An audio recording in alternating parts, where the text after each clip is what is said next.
Assalamualaikum warahmatullahi wabarakatuh. Halo sobat manajemen, kembali lagi dengan podcast manajemen. Pioneer Entrepreneur Muslim. Manajemen Make it simple.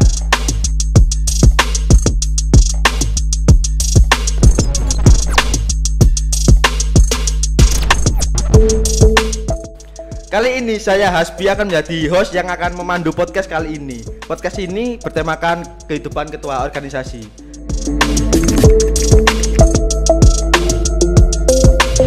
Nah, kita mengundang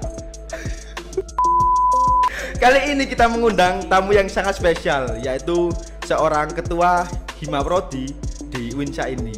Nah, beliau adalah Muhammad Zaki Afif. Apa kabar, Mas? Siap, baik. Bagaimana kabar sampean? Alhamdulillah, selama ini masih dikasih sehat selama satu periode. Alhamdulillah.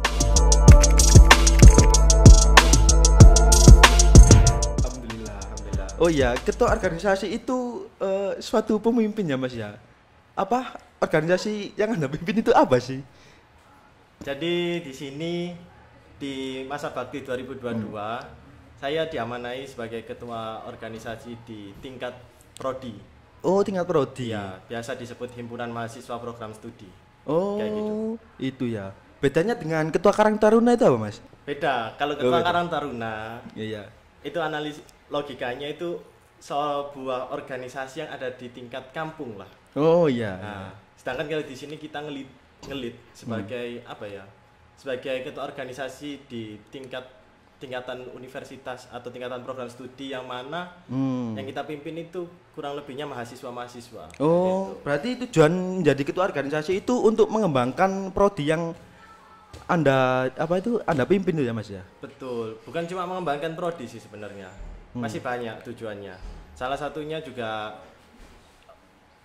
menampung aspirasi mahasiswa, mengembangkan minat bakat mahasiswa, terus membantu menyelesaikan permasalahan mahasiswa, lebih ke pengabdian atas mahasiswa. Kalau prodi. Begitu ya. Iya. Saya dulu itu ya emang nggak pernah sih jadi pemimpin gitu. Saya cuma Karang Taruna soalnya Mas dulu Mas. Hanya ketua Karang Taruna, itu pun dipaksa Mas saya dulu. Gimana kalau sebagai ketua Karang Taruna ini? Gimana? Yo, kalau saya dulu ya begitulah Mas, orang kampung ya.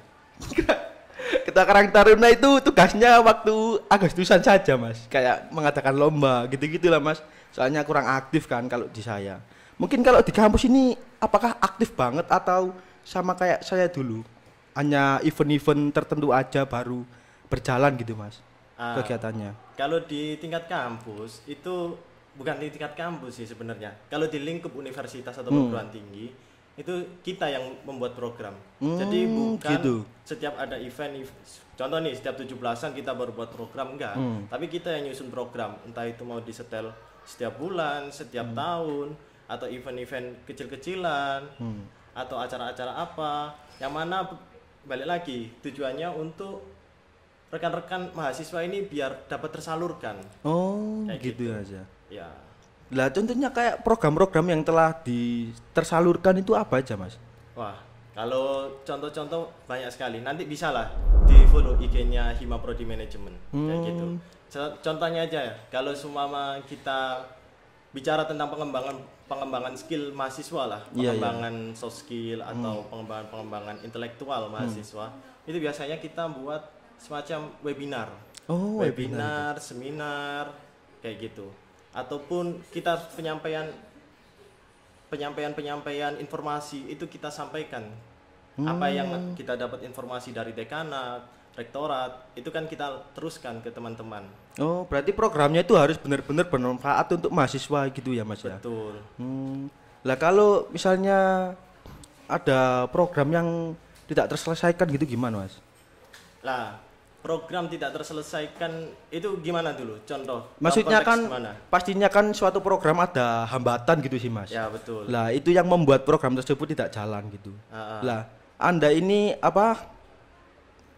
membatalkan program tersebut, mengganti dengan program lainnya, atau tetap melanjutkan program tersebut hingga selesai gitu? Kita lihat dulu. Yang namanya suatu acara itu nggak mungkin lepas dari suatu hambatan. Iya. Jadi kalau kita setiap kali ada hambatan terus kita ganti program, itu namanya kita lari dari kenyataan. Oh iya, betul sekali itu Mas. Betul. Karenanya biasanya kalau saya ini pengalaman ada kendala-kendala dan lain-lainnya, itu tetap kita face to face, kita hadapi lah. Soalnya apa?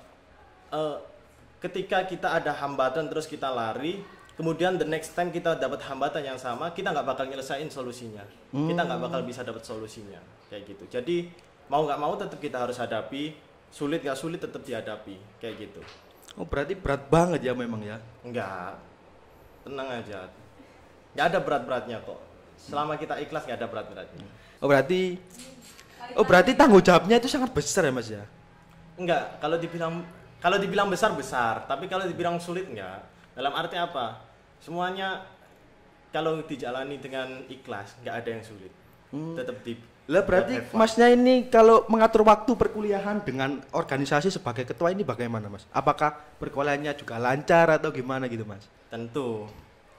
Dalam logika gini, kita sebagai leader, sebagai ketua, bukan ini perspektifnya bukan cuma sebagai ketua aja ya. Iya. Tapi kita ketika berorganisasi atau di kehidupan sehari-hari lah. Nanti kalau kita udah lulus, kita kerja, itu kan kita pasti harus ngatur waktu kan. Oh iya benar sekali itu Mas. Lah, gak mungkin kita cuma punya satu kesibukan atau dua kesibukan. Karena itu justru ketika kita menjadi orang-orang yang berorganisasi kasarannya. Ketika kita menjadi orang-orang berorganisasi, kita bakal belajar gimana cara mengatur waktu kita.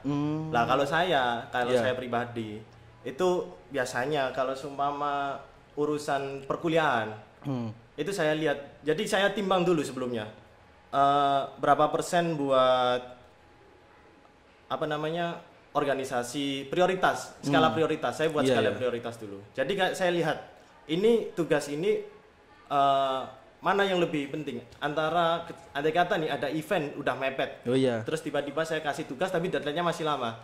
Ya saya pending dulu tugasnya. Saya fokus ke event dulu, nanti setelah event selesai baru saya kerjain tugas kayak gitu. Oh begitu. Meskipun mepet asal selesai ya Mas ya. Kalau dibilang mepet asal selesai ya bener juga, tapi nggak terlalu bagus lah kalau terlalu mepet. Soalnya saya pun kan sebagai anggota saja ya Mas ya. Iya. Pastinya berkuliah itu ya tugasnya mepet-mepet gitu Mas. Menurut saya sih asal selesai deadline tinggal 5 menit ngumpulkan itu ya menurut saya wajar sih Mas. Gimana ya? Kalau dibilang wajar sebenarnya enggak. Tapi tergantung kitanya sendiri lah, balik lagi ke pribadi. Tergantung gimana cara kita mengatur waktu. Emang Masnya biasanya kalau mengumpulkan tugas mepet-mepet emang? Iya Mas. Soalnya saya kadang ya sibuk makan, sibuk tidur gitu. Waduh. Saya soalnya orangnya ini sering ketiduran kalau saya Mas.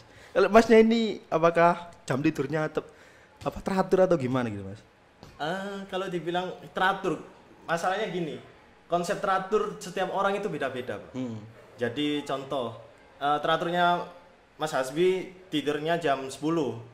Mungkin teraturnya saya kalau udah jam 12 tidur itu baru teratur. Jadi kasarannya apa ya?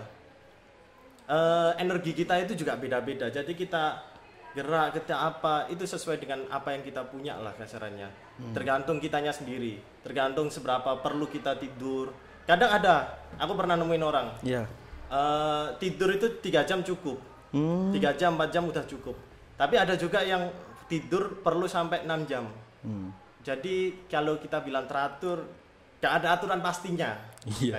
Katanya kayak gitu. Tapi yang biasanya ya tidur 3 jam kan. Ya. Kemudian sudah bangun dia. Waktu dia bangun nanti dia tidur lagi gitu Mas.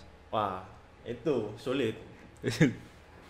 Bisa jadi sih kayak gitu. Tapi ya balik lagi sih, itu tergantung gimana cara kita ngatur waktu lah kurang lebihnya. Gimana kita paham akan diri kita sendiri. Kurang lebih kayak gitu. Lek perspektifku loh ya. Oh begitu. Jadi ya guys ya, ketua organisasi ini tuh apa ya? Ya kalau sibuk ya dibilang sibuk, tapi kalau bisa mengatur waktu itu nanti perkuliahan dari organisasi dapat berjalan dengan berirama gitu guys. Ya. Nah ini kan sampai kan sibuk banget ya Mas ya, ya organisasi, ya perkuliahan. Apakah ada waktu untuk ngebucin gitu Mas? Waduh. Gimana ya? Balik lagi. Sebenarnya selama kita kalau kita lihat ini Iya. ya, tugas utama kita kuliah itu sebenarnya kan belajar. Iya, Balik betul lagi. sekali Mas, memang Mas. Betul. Kalau tugas berorganisasi itu kan balik lagi, kalau saya dulu waktu ikut organisasi itu salah satunya karena ada 3 gerakan di FEBI. Oh, iya. Akademis, aktivis, spiritualis. Wah. Dan ada juga tuntutan. Jadi kalau kita waktu besok akan skripsian, itu ada namanya pelengkapan skek. Lah, Apa itu Mas? Kurang lebihnya semacam pengumpulan SK, habis itu sertifikat. Lah, kalau kita sebagai peserta, kasarannya ya, kalau kita sebagai peserta itu poinnya cuma 1. Sedangkan poin yang dibutuhkan untuk skek besok untuk skripsi itu kan kurang lebih 60-an, 60-100-an. Saya kurang yakin, cuma seingat saya 60-an. Kayak gitu. Lah, di situ kan juga jadi motivasi saya. Dan kalau dibilang untuk urusan bucin, balik lagi ya, waduh, gimana ya? Kalau dibilang ada waktu, ya ada, tapi sayangnya saja yang mungkin. Loh. Tapi kan gini Mas, Gimana, waktu kan kadang kan cowok ya, Mm-mm. cowok sibuk ini terkadang butuh support system gitu Mas, butuh yang menemani gitulah Mas. Aku kurang setuju sama perspektifnya Mas Hasbi. Oh iya. Kenapa? Support system itu nggak harus perempuan. Apa? Teman itu juga bisa jadi support system, Pak. Hmm. Contoh nih, kita punya temen yang bisa nge-backup, bisa bantu kita. Itu bakal jadi support system kita. Emang kalau perspektifnya Mas Hasbi, support system itu apa dulu?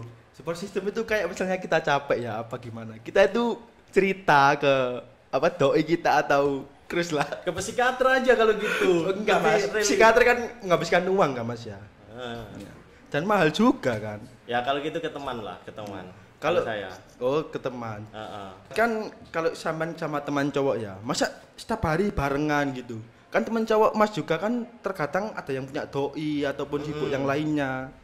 Makanya ini untungnya ketika kita berorganisasi. Jadi teman kita itu nggak hanya terbatas 1, 2, tapi kita bakal punya relasi banyak banget. Kayak gitu. Jadi kalau dibilang, makanya biasanya kayak kalau orang anak-anak sekarang bilangnya circle lah. Circle. Ya, Oh, iya. circle. Apalah itu? Bunderan. Iya, iya. Jadi kalau kita bilang circle-nya kita itu ketika kita berorganisasi bakal meningkat banget. Karena itu emang penting, dan di situ ketika kita dapat circle kita yang emang bisa mendengarkan kita, bisa ngasih support system kita, itu bisa jadi ganti kalau yang Mas Hasbi bilang doi kayak gitu. Tapi terkadang circle kan hanya biasanya bermain, nongkrong gitu kan.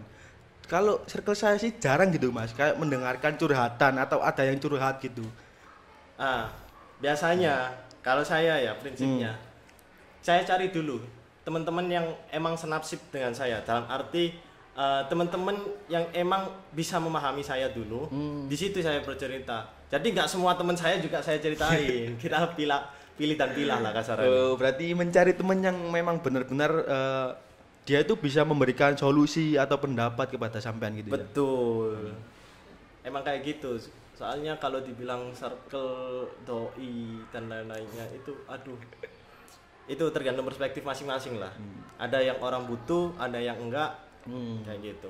Berarti kita harus pinter-pinter untuk berteman dengan siapa atau masuk ke circle-nya siapa gitu ya Mas ya. Sebenarnya ini agak tentangan juga sama omongan saya tadi. Sebenarnya gini, kita sebagai makhluk sosial lah, Iya. kasarane, itu gak oleh pilih-pilih circle. Omongane wong Jawa, ojo pilih-pilih konco. Tapi kudu ngerti siapa, atau kudu paham, harus paham lah siapa-siapa yang emang bisa kita jadiin temen-temen Teman-teman dekat gitu Mas ya. teman-teman dekat, Tapi terus kalau- partner. betul, tapi kalau untuk berteman kita harus bisa teman sama semuanya, kayak gitu. Iya sih. Kemarin saya juga barusan berteman dengan Pak Satpam depan itu Mas. Betul. Iya, karena kan saya itu kemarin kan kehujanan sih Mas ya. Heeh. Aku berteduh di situ Mas. Wah. Terus ngobrol sama Pak Satpam gitu Mas. Berarti ada hikmahnya dong hujan. Ada hikmahnya, menambah teman mas. Berarti sekarang kalau keluar nggak perlu tunjukin STN kah? Tetap tunjukin, karena itu SOP dari Uinsa mas. Oh itu SOP. Nggak bisa mas. Nanti Nah, kalau karena saya udah temen nggak perlu tunjukin. kalau saya nyelonong nanti mas, saya digebukin nanti mas, dikira maling. Oh iya, betul. Meskipun wajah saya kayak maling. Tapi sebenarnya nggak pernah kan? Oh enggak kok mas, Oh. tertib saya itu. Bagus. Iya. Kalau Mas Hasbi sendiri, menurutnya Mas Hasbi sendiri udah punya doi belum sebagai support system? Saya mas, saya ini jumbo belum mas. Waduh. Padahal tadi situ loh yang bilang perlu support system. Iya, saya ini mencari support system mas. Ya jika ada yang mau jadi support system saya ya, daftar IG saya di sini. Ini perlu teman-teman, perlu dibantu ini support system ini. Kasihan. Kalau saya itu ya sering gagal dalam percintaan mas. Aduh. Bisa gagal ya. Iya. Padahal kalau dilihat-lihat tampangnya Mas Hasbi yo wis top lah. Aduh. Apa biasanya sing nyebabno gagal? Nyebab kegagalan tuh biasanya yang pertama itu kayak saya ketiduran, saya males balesin gitu mas. Males Dan apa? akhirnya males balesin kayak misalnya aduh nanti aja gitu loh mas. Biasanya kan ada yang menunda-nunda bales sih mas. Lah itu saya itu kesalip mas, weng gini mas. Terus saya tertikung mas. Berarti belum sempet pacaran, masih Belum. pendekatan. Iya. Kok sampai Kalau Mas kesalip? Zaki apakah pernah mengalami kegagalan gitu mas dalam percintaan? Waduh, jangan ditanya lah. Semuanya pasti pernah lah. Iya pasti pernah mas. Kalau saya dulu pernah berpikiran kayak gini. Kalau hidup ini lempeng-lempeng aja, apa api Iya, betul. Karena itu semakin banyak konflik semakin asik. Iya. Kalau gagal cari lagi, gagal cari lagi. Betul. Oh, berarti prinsip kita sama ya mas ya? Betul. Oke. Itu kayak prinsip semua cowok deh. Oh iya. Tapi dihilangi yo. Gak apa, lepas deh. Oh iya, waktu sampean jabat ini apakah pernah pacaran gitu mas? Aduh. Itu privasi gak sih berbunnya? Loh, kan ini kehidupan ketua organisasi gitu mas. Kan kehidupan ya privasi ya dikit-dikit lah, kan nggak menjerumus banget mas. Waduh. Dibilang pernah ya pernah, Iya. kayak gitu. Oh, terus sekarang udah putus gitu mas? Maybe next lah. Tingkat. Iya nanti kita bahas di balik layar Nah, aja. balik Mas. layar aja. Oke. Ini cukup menarik ya membahas kehidupan kita organisasi kita ini ya. Oh iya, apakah ketua organisasi seperti Anda kan sibuk gitu ya? Apakah pernah kayak telat makan gitu mas? Kayaknya kalau telat makan bukan masalah keterorganisasi, tapi anak kos. Loh, kan sama juga kan ngekos kan ya sama? Ya betul, berarti Nah. itu bukan masalah keterorganisasi, masalah anak kos itu. Iya betul sekali. Tapi janganlah Rek, usahain tepat waktu, kasihan lambung itu. Iya, kasihan lambung juga, kasihan nanti organisasinya jika ketuanya sakit nanti kan nggak bisa berjalan dengan lancar. Betul. Oh iya, sekarang kan manajemen lagi akreditasi ya mas ya. Mm-mm. Itu gimana sih mas? Apa pengajuan akreditasi itu? Wah, kalau dibilang kita bicara teknis pengajuan akreditasi itu banyak banget. Kenapa? Soalnya emang banyak banget persiapan yang perlu disiapkan. Kita aja persiapan kayaknya udah jalan 1,5 bulan mungkin, kalau nggak 1 bulanan. Waduh, lama sekali. Iya, tapi sebenarnya kalau dibilang sertifikat akreditasinya kita itu kalau manajemen mati di tahun 2023 besok. Tapi submit data-data borang-borang dan lain-lainnya itu di tahun ini. Jadi setiap 1 tahun sebelum mati sertifikat itu kita udah pengajuan borang lah kasarannya buat dicek. Borang itu apa mas? Bisa dibilang data lah kurang lebihnya. Nanti bisa searching. Oh iya kak, waktu sampean mengurus apa itu akreditasi itu kan, pastinya kan sering rapat atau mengerjakan pulang malam gitu mas. Jadi kan sampean lebih yang awalnya sibuk menjadi lebih sibuk banget gitu mas. Balik lagi itu tergantung gimana cara kita membagi waktu lah. Selain itu kalau kita bilang akreditasi itu, kalau saya sekarang ya salah satu prioritas utama itu akreditasi. Kenapa? Karena ini nyangkut hajatnya orang banyak. Iya sih. Nyangkut hajatnya orang satu manajemen. Kalau semua akreditasinya turun, dosanya ke kita Iya. malah. Makanya kita tetap usahain semaksimal mungkin kayak gitu. Kalau dibilang sibuk, ya namanya hidup. Kalau nggak sibuk, Betul sekali itu. ya ya wis turu-turu ae nak omah. Iya, hibernasi aja Mas. Nah, betul. Kayak saya ini, saya tidak punya kesibukan ya guys ya. Nah, tapi berarti bisa lah kalau nyari doi. Nah, nanti dimarahin mama nanti Mas. Waduh.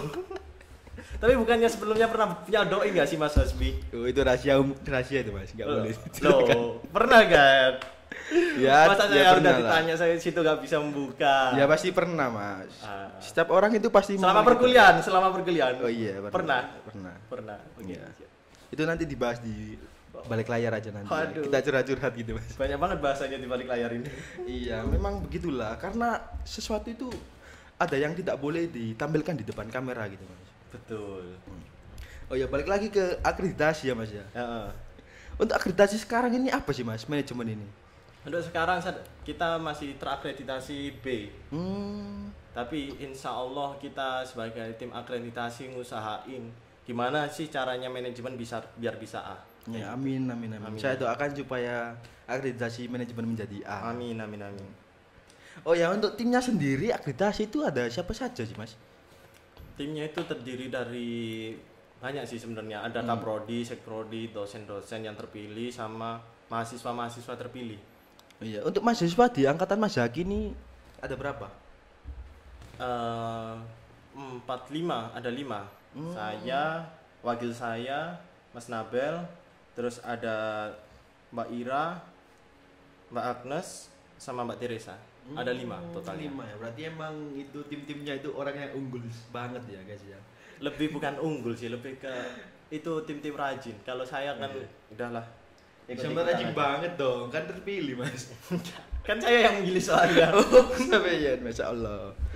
Jadi gini ya guys ya, emang kalau ketua ini ya bisa asal milih.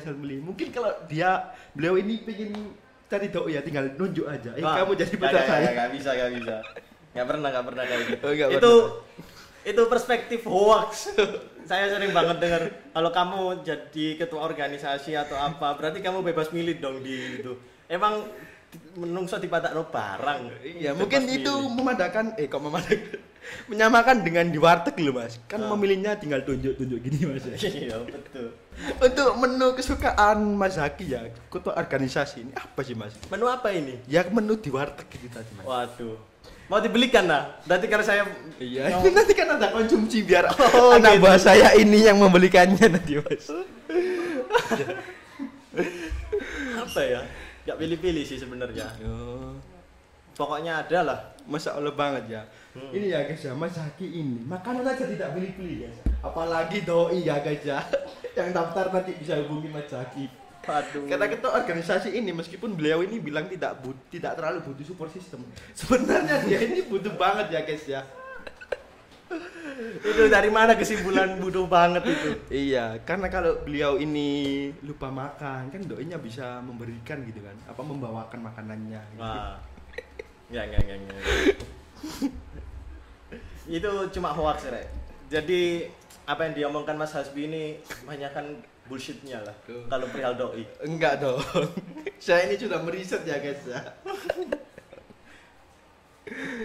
Kalau Mas Hasbi sendiri ini selama perkuliahan ikut organisasi apa aja kalau tahu? Saya tuh organisasi ya Hima Prodi itu kan. Saya kan anak buahmu Mas saya. Oh iya. Masnya lupa ya guys ya. Saya juga ikut organisasi PMI ya Mas ya. Jadi selama ini Mas Hasbi anak buah saya? Iya. Enggak, kita nggak pernah memposisikan, aku nggak pernah memposisikan diriku lebih tinggi dari Mas Hasbi atau gimana. Memang ya guys ya, di Hima Prodi ini itu tidak ada yang lebih rendah atau lebih tinggi. Maksudnya itu yang Betul. senior junior semuanya itu partner ya guys ya. Jadi sama rata.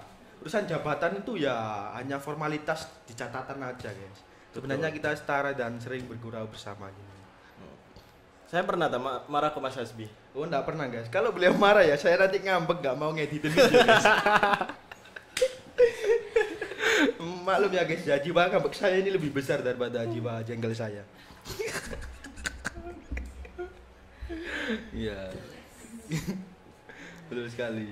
Ini kembali lagi dengan apa itu organisasi yang Mas pimpin ini. Kedepannya itu Masnya ingin memberikan apa program apa sih Mas? Atau program-program apa yang akan diberikan kedepannya? Ini buat jangka waktu terdekat aja. Yang pertama kita juga persiapan untuk nyambut maba-maba. Kayak gitu. Jadi selain itu kita juga habis ini rencana bakal pasti memberikan pelatihan-pelatihan ke maba-maba.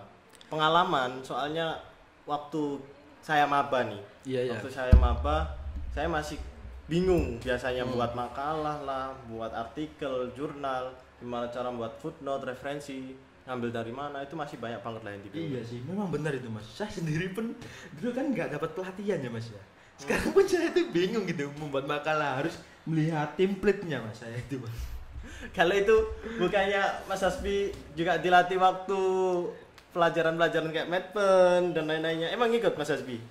Pelajaran-pelajaran matematika Ikut dong. lagi penelitian. Alhamdulillah saya lulus semua ya Mas ya. Alhamdulillah. Tapi saya ini pelupa Mas, kayak iklan itu Mas. Kenapa? Ya kalau diterangkan gini ya paham Mas. Cuma waktu pulang lupa gitu Mas. Nah gitu kalau dari Mas Hasbi tips and triknya apa? Biar bisa. Saya aja lupa Mas, gimana mau mengasihkan trip and trick gitu kan. Ah, Lah selain program untuk pelatihan itu, apakah ada program yang cukup besar gitu Mas? Maksudnya melibatkan warga Uinsa gitu. Insya Allah kita masih merancang program-program. Nggak saya sebutkan lah di sini, itu buat surprise. Kenapa?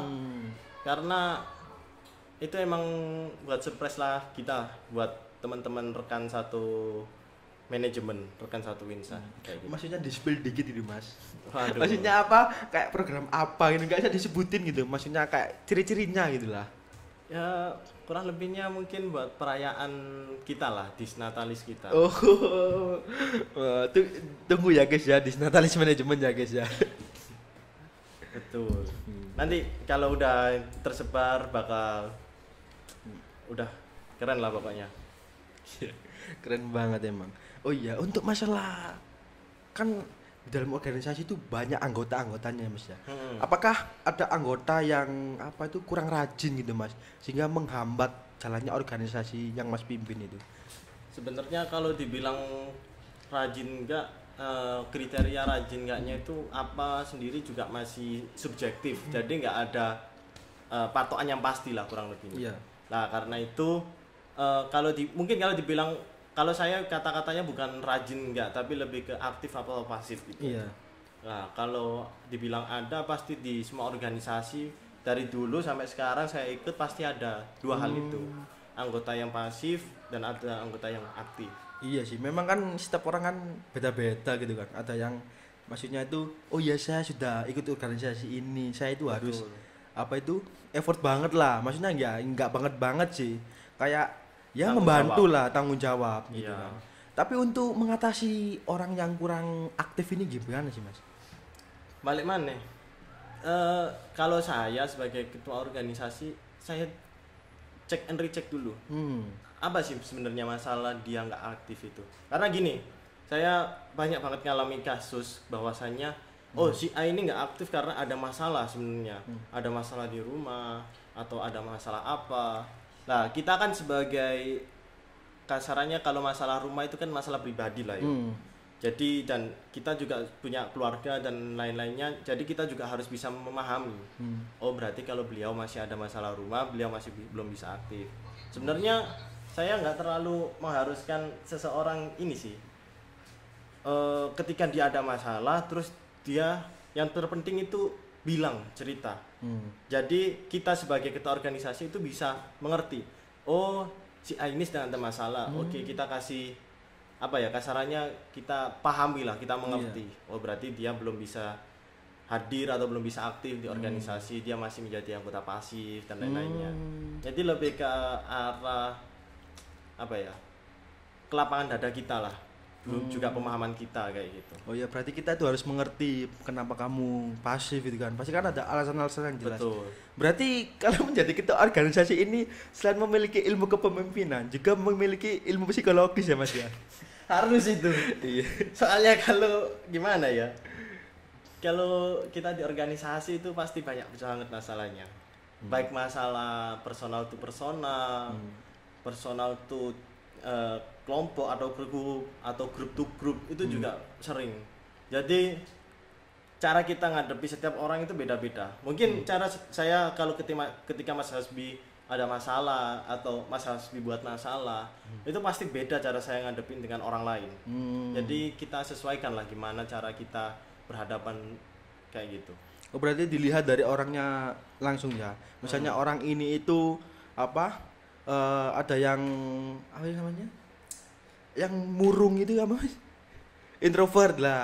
Orang introvert dengan extrovert. Soalnya kalau introvert kan didekatin misalnya rame-rame gitu kan, dia semakin nggak mau ngomong kan ya. Iya. Semakin tertutup gitu. Betul. Jadi tergantung gimana cara kita pendekatan ke beliau lah. Kayak gitu. Untuk memberikan kenyamanan di organisasi Mas yang pimpin ini, itu gimana sih, Mas? Kenyamanan biar anggotanya itu nyaman gitu berorganisasi di Hima Prodi Manajemen ini. Rasa nyaman itu timbul ketika kita udah punya rasa memiliki. Balik lagi, pertanyaannya gimana cara kita menimbulkan rasa saling memiliki di organisasi. Kemarin saya juga sempat bertanya-tanya sebenarnya waktu awal-awal itu. Saya sama wakil saya sama teman-teman yang udah sejawat sama senior-senior itu sempat sharing-sharing. Gimana sih cara biar bisa bikin teman-teman ini nyaman di organisasi ini? Karena kalau nggak nyaman pasti gak enak lah berorganisasi. Iya, betul sekali itu. Nah, mungkin ini kalau dari saya ya, Iya. cara saya. Yang pertama kita harus memenuhi hak mereka dulu.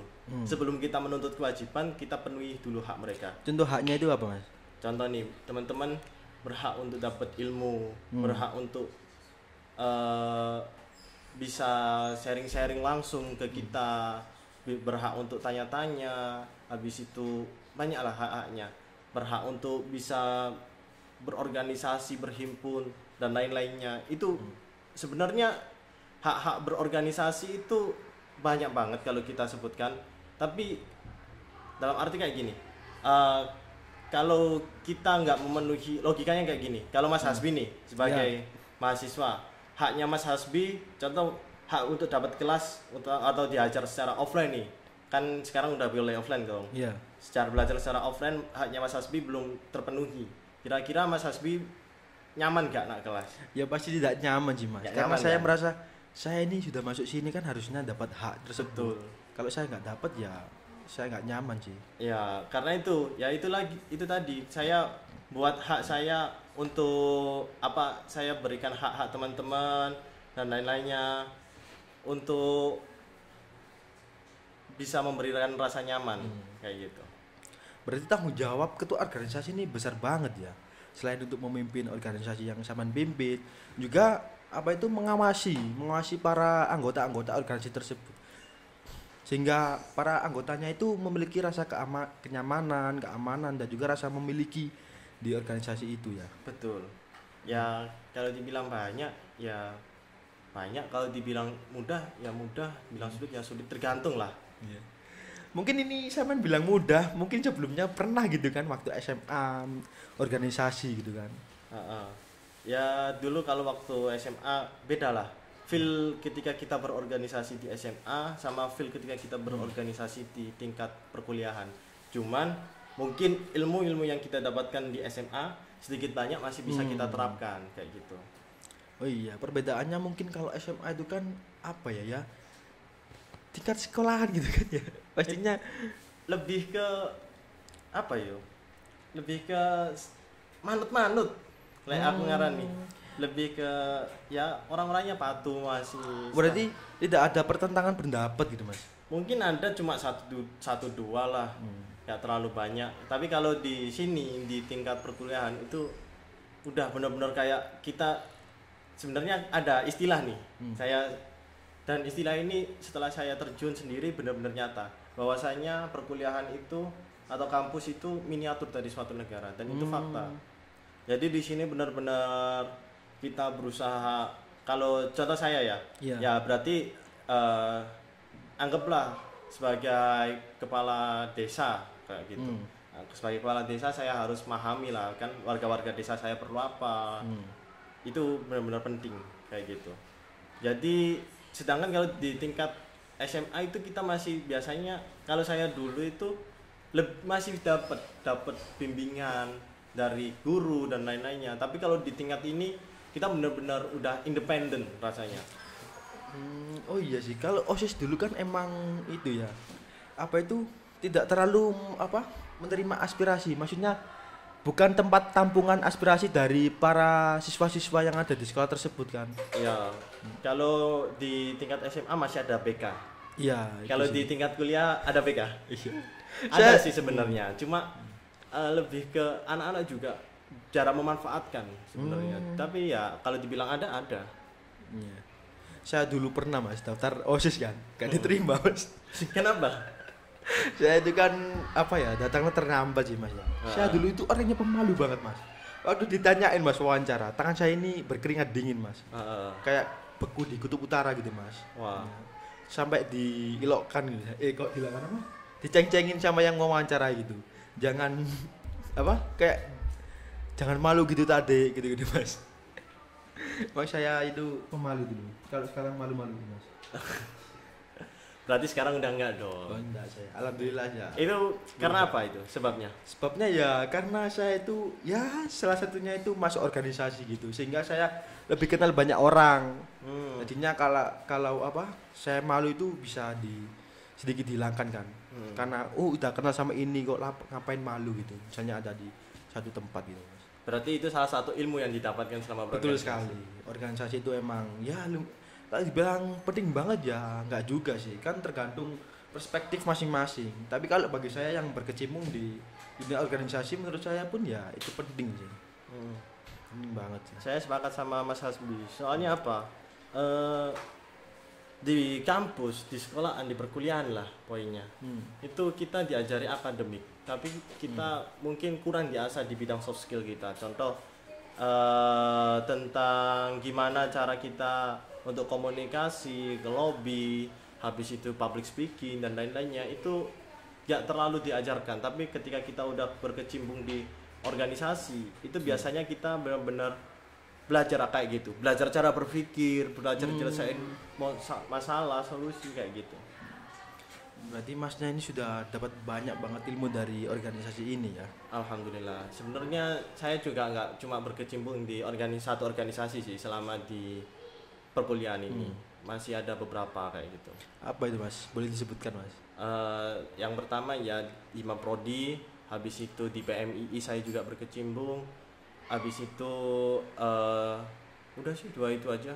Cuma dari 2 itu ada banyak sub-sub, dalam arti contoh ini kalau di Hima Prodi saya dulu di departemen advokasi.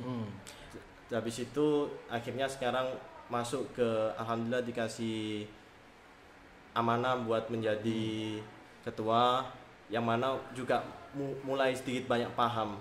Bukan sedikit banyak sih, harus paham tentang ya gimana cara knowledge. Kalau di saya kan banyak kan departemen-departemennya kayak gitu. Boleh disebutkan mas?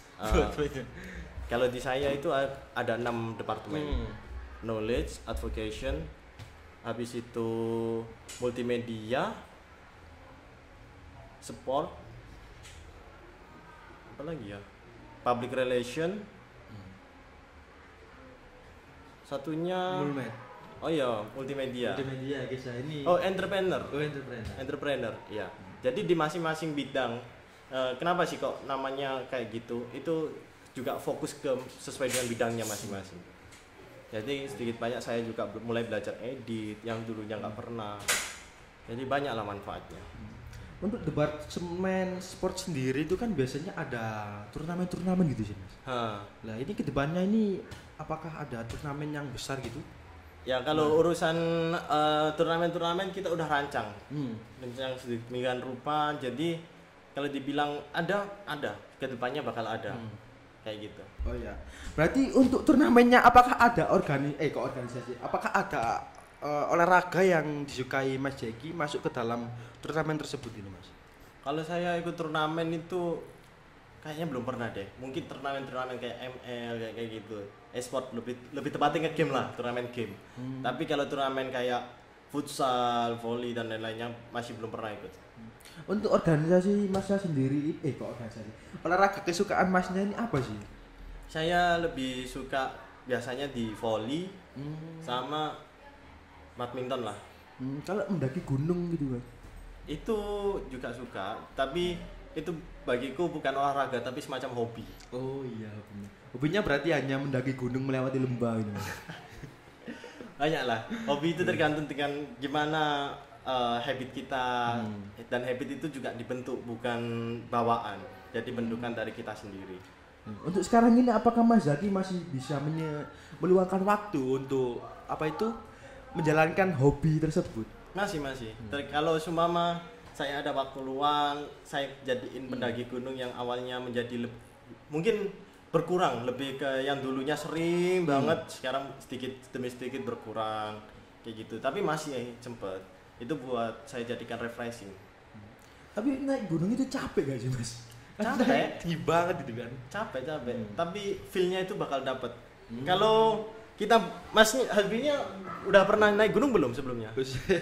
Untuk sementara hanya 2 gunung sih Mas. Apa? Gunung Anyar dan Gunung Sari. Kalau gini, kalau dibilang capek pasti capek, tapi kalau Mas Hasbi nyoba sendiri nanti pasti bakal ketagihan. Banyak lah. Soalnya kan ya bawa tas yang besar banget gitu kan Mas ya. Iya, cuman di balik rasa capek itu bakal ada rasa yang lebih menjadi memikat lah kasarannya. Oh iya, waktu di puncak kan pasti kita lihat pemandangan yang bagus Iya, gitu. bukan cuma di puncak aja. Rasa kekeluargaan kita sama teman-teman kita yang sama-sama ndaki itu bakal terasa banget ketika kita naik gunung. Berarti setiap kegiatan Mas Zaki ini guys pasti dilibatkan dengan kehidupannya. Misalnya dia itu mengambil hal-hal kecil itu menjadi apa ya, motivasi gitu guys ya. Misalnya ini tadi, misalnya apa, naik gunung nanti teman-teman jadi kayak seperti itu tadi gitu Mas. Apakah waktu naik gunung ada peristiwa-peristiwa yang kurang menyenangkan gitu Mas? Dibilang peristiwa kurang menyenangkan juga enggak, tapi dibilang peristiwa menyenangkan ya banyak. Lebih ke ini sih, pengalaman-pengalaman apa ya, seenggak menyenangkannya itu tetap bakal jadi cerita, jadi tetap bakal dikenang. Iya sih. Justru itu yang biasanya bikin kita jadi wah iya biar aku munggah kono ono ngene ono ngono. Biasanya kayak gitu kita kalau cerita-cerita ketemu sama teman-teman. Untuk pengalaman horor di gunung gitu Mas, kan saya sering lihat di YouTube kan ya. Di YouTube itu sering kali menceritakan tentang pengalaman horor di gunung apa gitu Mas. Nah itu. Kalau pengalaman horor apakah ada gitu Mas? Alhamdulillah kalau dari saya masih belum ada. Dan insya Allah jangan sampai ada.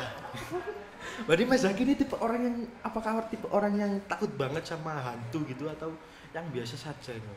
Kalau tak dibilang takut banget enggak, tapi kalau dibilang biasa aja banget ya enggak. Jadi ya wis setengah lah, kalau ada yo yogyanya orang teriak dan kaget.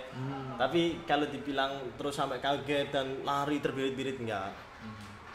Jadi tipe orang yang slow, chill, santuy. Ternyata banyak sekali pelajaran yang dapat diambil dari cerita-cerita Mas Zaki ini tadi ya. Betul. Ya kalau dibilang banyak, ya banyak. Sebenarnya kehidupan kita sebagai manusia pasti banyak lah kalau kita benar-benar ambil hikmahnya. Iya, ini podcast kali ini akan saya tutup ya guys ya. Mungkin ada closing statement dari Mas Zaki ya guys ya. Ya, jangan pernah takut untuk berorganisasi dan jangan pernah takut untuk keluar dari rasa zona nyaman.